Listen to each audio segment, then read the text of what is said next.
This is Denise Kokis, Research Advisor at the Endometriosis Foundation of America. And we're here today at our Researcher Spotlight with Dr. Anna Pollack, who is joining us from George Mason University. Dr. Pollack, welcome. Thank you so much for being with us today. I'm going to hand it over to you just to introduce yourself to us. Great. Thank you so much, Denise, for inviting me to speak with you all today. It's a pleasure to be here. So I'm Anna Pollack. I'm an associate professor at George Mason University in the Department of Global and Community Health. Lovely, thank you. Dr. Pollack, I know that you are conducting very exciting research on endometriosis. So firstly, what motivated you to get into this field of work? Sure. So I'm an environmental epidemiologist, and I focus on women's gynecologic and reproductive health. A couple of things motivated me and inspired me to work in this field. I've been interested in women's health for a long time. And in particular, I've been interested in aspects of women's health that kind of are separate from our ability to reproduce. I do some reproductive health, but largely I'm really interested in gynecologic disease. I've really been drawn to the mystery of endometriosis, the difficulty of getting a diagnosis. That really struck me even back when I was earning my PhD. I remember attending a talk, I think, by a researcher, Stacy Mismer, at the time, and just thinking, wow, I mean, we need to know more about this disease to better understand risk and preventative factors in it. I also really believe that there may be some health disparities with endometriosis that we don't yet understand clearly. I've been thinking a lot about how long it can take women to reach a diagnosis of endometriosis, and how women's pain may be dismissed or overlooked, and that for women of color and Black women in particular, there is literature showing that their pain may be more greatly dismissed. And so I've really been thinking more about some of those disparities in reaching a diagnosis. So those kind of factors really inspired me more broadly to conduct research on endometriosis. And then more specifically, I'm really interested in understanding factors that may be modifiable, but that may be risk factors for endometriosis. In particular, I'm really interested in chemicals that are out there in our everyday environment, which may mimic or act like hormones inside our bodies. And these are called endocrine-disrupting chemicals. And so we know that endometriosis is an estrogen-dependent disease. And so my focus really is on whether these chemicals that are not naturally inside our body, but to which we're exposed just kind of through our everyday life, might affect our body's own hormone receptors into, kicking up their activity or blocking that activity, and how those chemicals may be linked to the development of endometriosis. Great, thank you. And I know that in 2018, we provided a grant to you to do some work, particularly in this field of endocrine disrupting chemicals. So could you tell us a bit about that grant and the project that it funded? Yes, absolutely. I'm so grateful to the Endo Foundation for this grant. The title of the grant was the adipose to serum ratio, an innovative marker of exposure to persistent endocrine disrupting chemicals and endometriosis risk. And that title is kind of a lot, but kind of to break down what I'm really looking at in that is, so these chemicals that we're exposed to in our day-to-day life, which may affect our body's natural hormone function, are often called endocrine disruptors. And we're exposed to these chemicals kind of all along our life course, you know, even in utero development, during puberty development, and then even in adulthood. And these chemicals are stored in our bodies in different ways and for different lengths of time.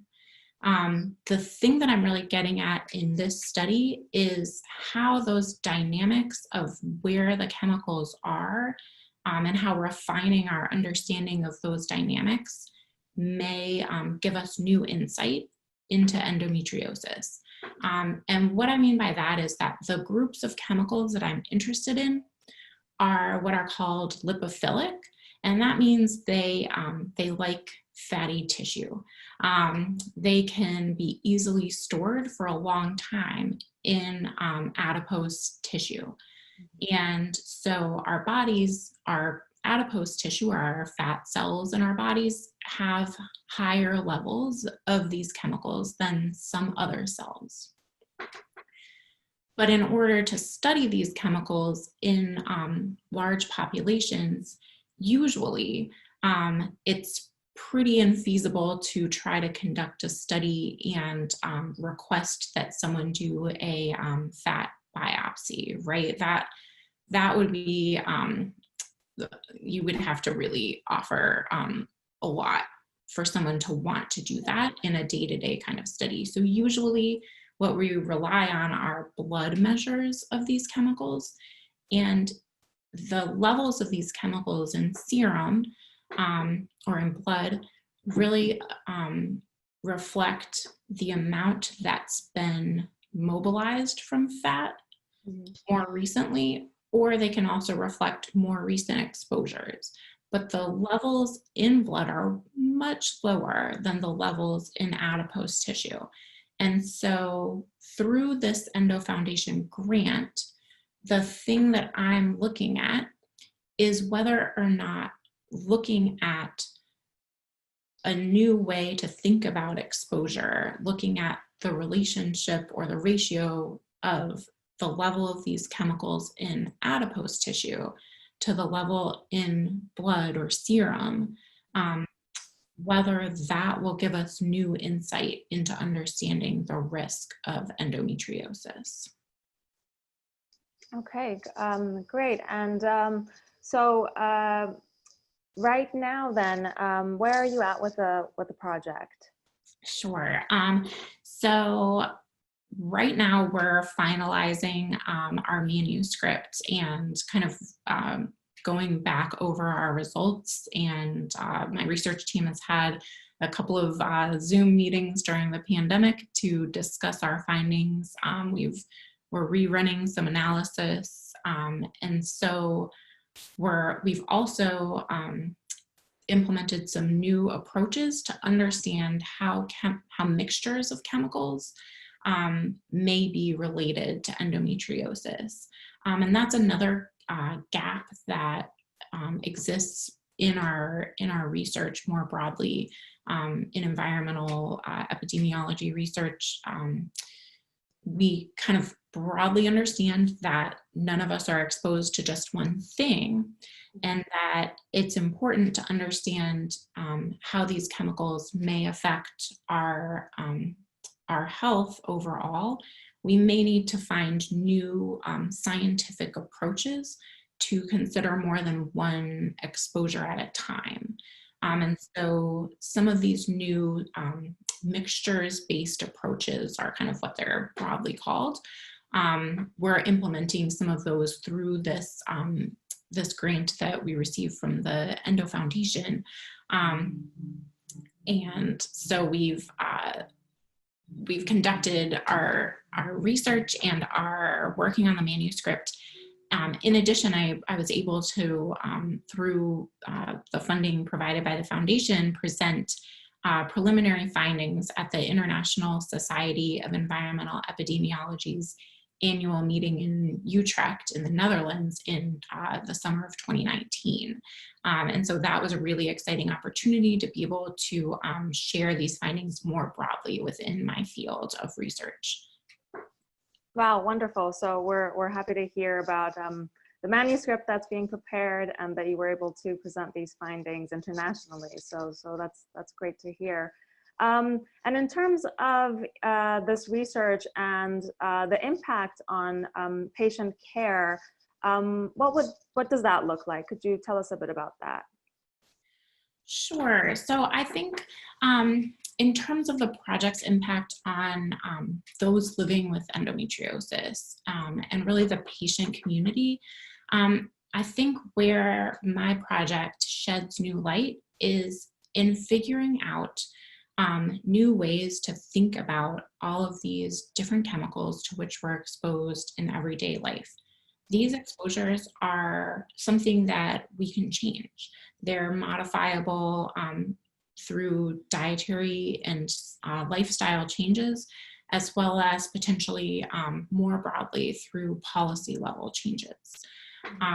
And so what my hope is for my work is that it will contribute to the scientific literature in order to characterize, are there some exposures which really we're seeing these signals that they may really increase the risk of endometriosis, and then that can help drive policy changes to help decrease these exposures and therefore prevent cases of endometriosis from developing. So I think my work is really more at the prevention side of things, which hopefully will mean in the future that there may be a smaller endometriosis patient community, but it can also help by understanding ways that we might be able to affect change in our exposures, even for folks already living with and dealing with endometriosis, that those might be other avenues to pursue. And I just wanted to ask you about the grant and what the impact of the grant has been for you on your research. Absolutely. The grant has been really critical in providing one of the most important and really priceless resources around, which is time, in order to be able to focus on and complete this study. So this grant really leveraged previously collected data, which I'm looking at in a new way. And I never would have had the time to do this or the ability to do this and present this work were it not for the grant. And this grant also was critical in providing me the time to focus on research that is going into our publication, as well as enabling me the time and preliminary data, which is really critical in our field, to apply for a larger grant from the National Institutes of Health, the NIH. And so for those things, it's really been critically important. And so that grant, which I wrote kind of in the midst of this funding from the Endometriosis Foundation, is an R01 grant that was awarded by the National Institute of Environmental Health Sciences, or NIEHS. And in that study, we're leveraging stored tissue samples from the eutopic endometrium, or from your uterus tissue, as well as from ectopic endometrium tissue samples, or endometriosis implants. These were obtained during surgery, and they've been stored in a freezer, and now will be measured for a whole range of different chemical exposures. And this will really provide us with a way uniquely for the first time to evaluate the dose of these chemicals at the target tissue for a range of these important chemical exposures.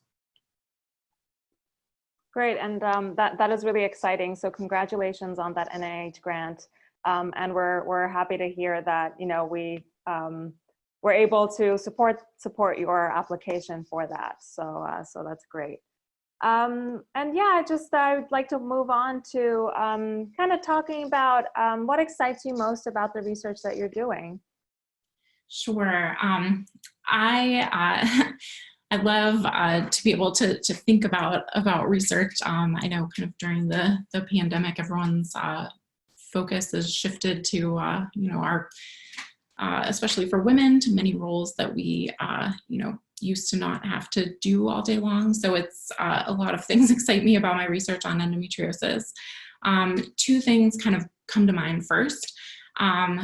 Really thinking about and refining how we're measuring environmental chemical exposures, what biospecimen, so whether that's in blood or adipose tissue or the target tissue, the endometrium itself, where are we measuring it in the body, and what does where we measure it have to do with the timing of that exposure, and how long that exposure has been in our bodies, and whether or not that exposure occurred during what we think of as critical windows of development. And so that's one aspect. And then another aspect that I'm really excited about and hope to be able to work more on in the future would be developing a stronger understanding of how what I, as an epidemiologist, think about as selection bias in our research more broadly on endometriosis is influenced by selection bias.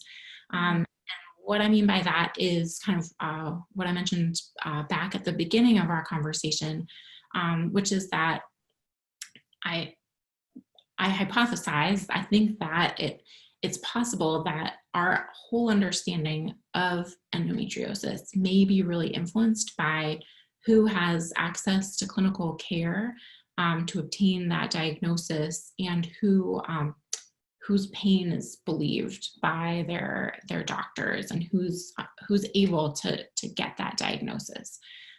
Why I think that question is important is because if that is an issue, then the studies that epidemiologists are doing to kind of understand more broadly risk factors and protective factors for endometriosis may be biased. There may be problems in our understanding of those risk and protective factors. So to me, it's really critical that we can develop a better picture of who really has endometriosis broadly in the population. And so that's another thing that I'm excited to try to understand in the future. Yeah, and with that, I think you're really going back to what you highlighted at the beginning in terms of health disparities, and how that really affects also the research that we're doing in the field. So definitely there's a lot more work to be done in this. And, this also highlights a lot of questions, I think, in terms of access to care. So we have a lot of work to do. And yeah, and I think, that kind of takes me on to my next question, which was the challenges that you feel there are in research on endo. So, I mean, I can tell that this is already one challenge, and perhaps you want to expand on that and maybe kind of explain a few other challenges that you think you face and others face. Sure, absolutely. So yeah, I think really getting a clear understanding and a better way to conduct population-based endometriosis research, from my perspective as a researcher, is an important challenge. But then I think for patients is also really critical. And why that is because I don't think the field can can be confident, truly confident, that the population-based studies that we're doing are free of that type of selection bias until, and I know lots of researchers are working on these types of things, are developing new non-invasive ways to diagnose endometriosis. And I know there have been some really exciting advances in those areas in the past few years. And I think that's critical for patients as well, because that can really help shorten the time that it takes for them to be able to obtain that diagnosis and then get treatment that can help manage their symptoms. So that's one of the key things. I think getting those methods will be critically important to improving our population-based approaches to understanding these risk factors for endometriosis on a population-based level. And so I'm excited for those new non-invasive diagnostics to kind of keep coming out, and I look forward to kind of being able to apply those within my own population-based epidemiologic studies in the future. Wonderful. And my final question is, on talking about research, what future research do you believe needs to be conducted in the field of endo? Sure. So I really think that it's going to be important to kind of refine our thinking on these chemical exposures, in thinking about what does the level of this chemical mean in your blood or in your urine or in adipose tissue, and what does that mean about the timing of when that exposure occurred. Those types of things, and really being intentional about that timing, I think is really important. This is another reason why I'm also so eager to be able to apply these non-invasive diagnostic methods as they come into existence, hopefully in the near future, because I know from the research perspective, obtaining a diagnosis of endometriosis can take several years. And what that means is that any work that examines exposure after or at the time of diagnosis, we wonder when along the pathway was that exposure contributing to the development of disease. So it's really critical to think about the timing of these exposures, and hopefully the advent of new non-invasive diagnostic methods for endometriosis will really strengthen our ability to have that timing more clear, and less kind of what we in epidemiology call retrospective, but I would just say to not have a mismatch between the outcome and the exposure assessment. Mm-hmm. Mm-hmm.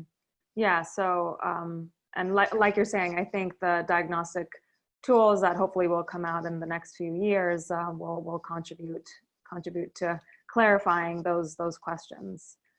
One other kind of related thing is that I really think that there's a need to expand approaches to measure mixtures of these chemicals in relation to endometriosis.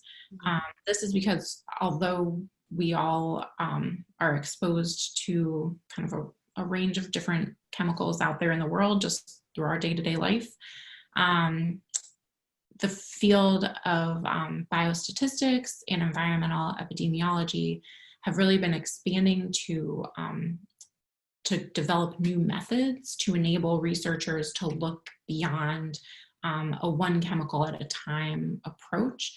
And so one of one of my goals is applying these new methods in my own research on how chemicals may influence the risk of endometriosis, to understand that these chemicals aren't existing in isolation. And so I look forward to applying those methods in my future research on endometriosis. Okay, wonderful. So thank you for sharing your thoughts with us. So that's the end of my questions. I'm just wondering if you have any final thoughts and comments. I think we covered pretty much everything that's kind of near and dear to my heart on this really important women's health topic.